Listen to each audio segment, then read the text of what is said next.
So what we have here is what we refer to as the number one.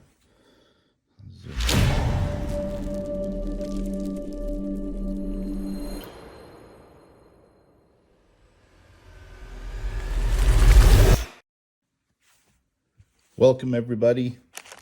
Glad you found our channel. For those of you that have been following me on Facebook or Instagram, glad that you're here too. We're going to do some things here that we're not able to do on those other platforms. We're going to do some videos of us actually taking a knife out in the field and using it, some bushcraft stuff, show the capabilities of the knives, and just some things that are just going to be fun. I have some projects that are coming up that I think will be fun for you to see as we do them. I'm planning a expansion to the shop at some point and some things like that that I think people find fascinating. We're going to show some of the different things that we do to actually make the knife, some of the equipment that we use, some things like that. I had a friend that has bought a couple knives from me, and he actually requested that. He wanted to see kind of a vlog of the process, how the knives are made and things like that. So I discussed it with my wife and with a really good friend of mine that's helping to run the channel, and he's done all the design work for our logo, website, those kinds of things. Discussing it with him, we felt like it was time to make this next leap. So here we are. We're glad you found the channel. We hope you find it interesting and you keep coming back. We have some big things planned. I think it's going to be great. So what we have here is one of our knife models.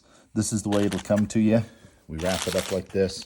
I just feel like it is a nice aesthetic. I do it mainly because I like it. Maybe before I get into that, a little background on me. My name's Cameron Holt. I'm the founder and president of Holt Knives and Leather.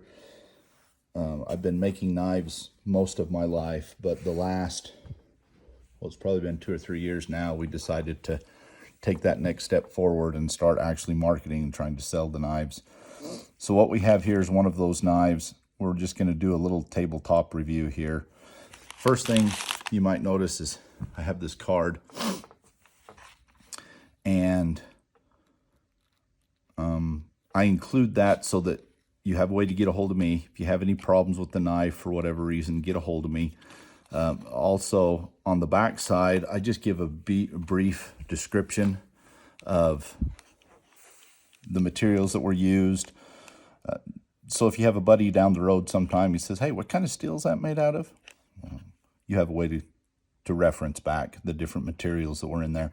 I also include the day of completion, just in case, just so you have that information. So what we have here is one of our knives. This is how it'll come to you when we ship it. Just wrap it up. So we'll just go ahead and open that up.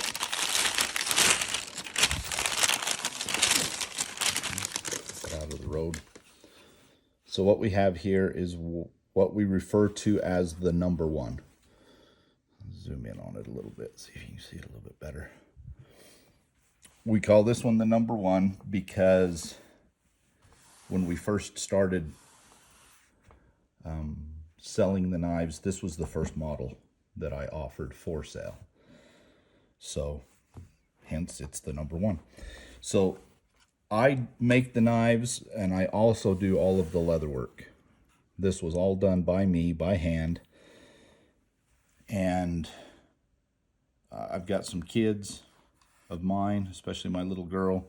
She's really interested in learning the leather part of it. So as we grow and expand, I'll probably have my kids come in and help me with some of those kinds of things. But this is typical of the sheath that I make. This is just my standard sheath. The tooling pattern is just something that I came up with. It's nothing, real fancy, something I can do pretty quick. And I'm really happy with these sheaths. I think that adds a lot to it. Some knife makers don't do their own sheaths, and I take pride in the fact that everything you see here I did, and I'm really pleased with the product we're turning out. So pretty tight. So this is what we call the number one. This particular knife model is in a Burlwood pattern, or not pattern, Burlwood scales that we have here.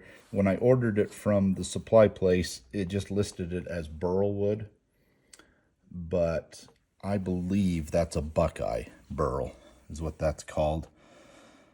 I might be wrong, but I think that's Buckeye burl, and it is really pretty wood. It really has a lot of character, which is why I chose it for this knife. This line that you see that goes here on the knife itself, the Japanese call that a Hamon.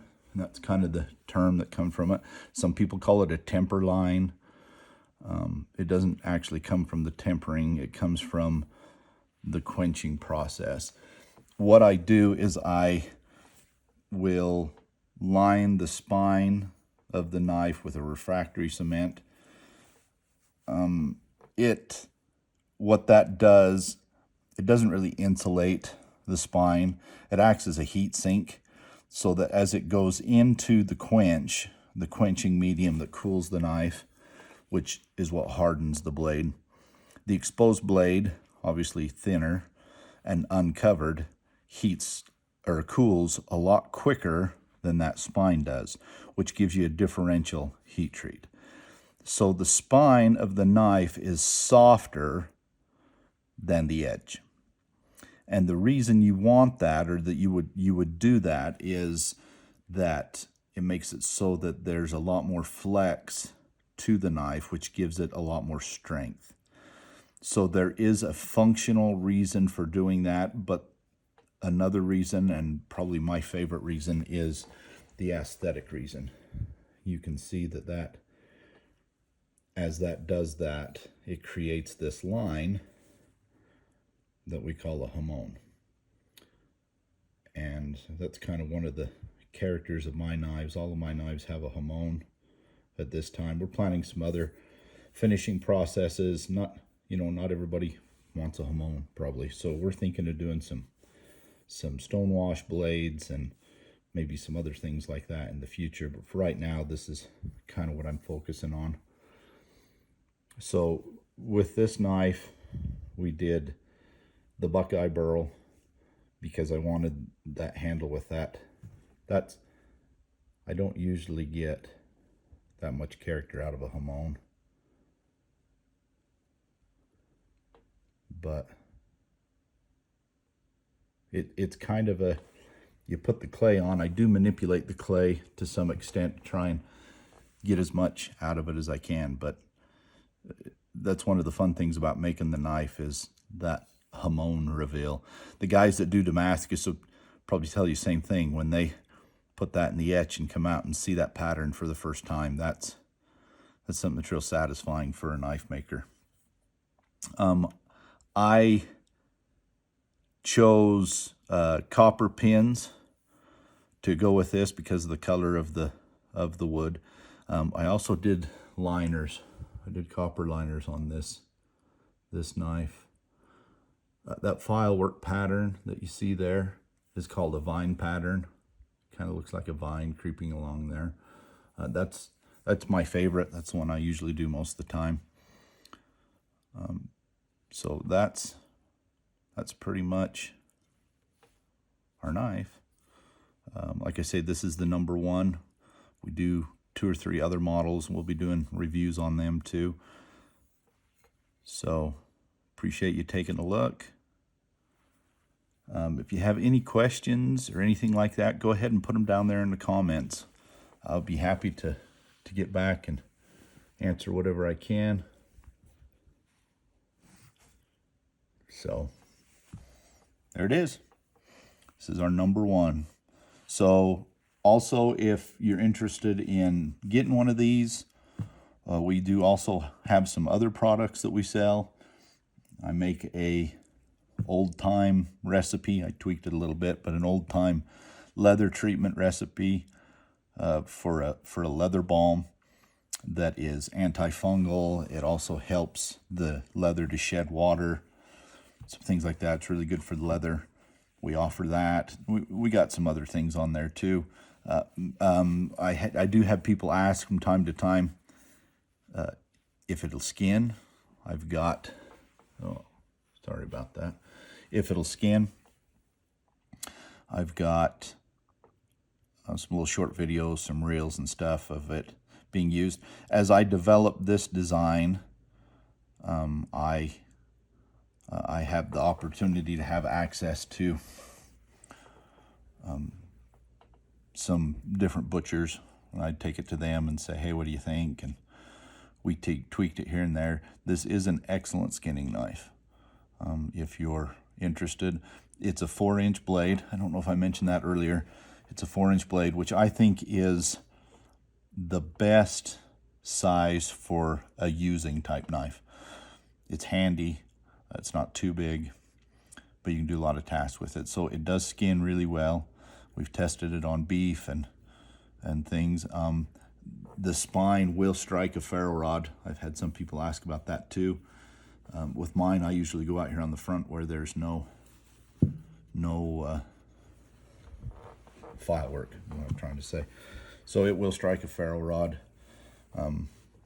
So thanks for taking a look.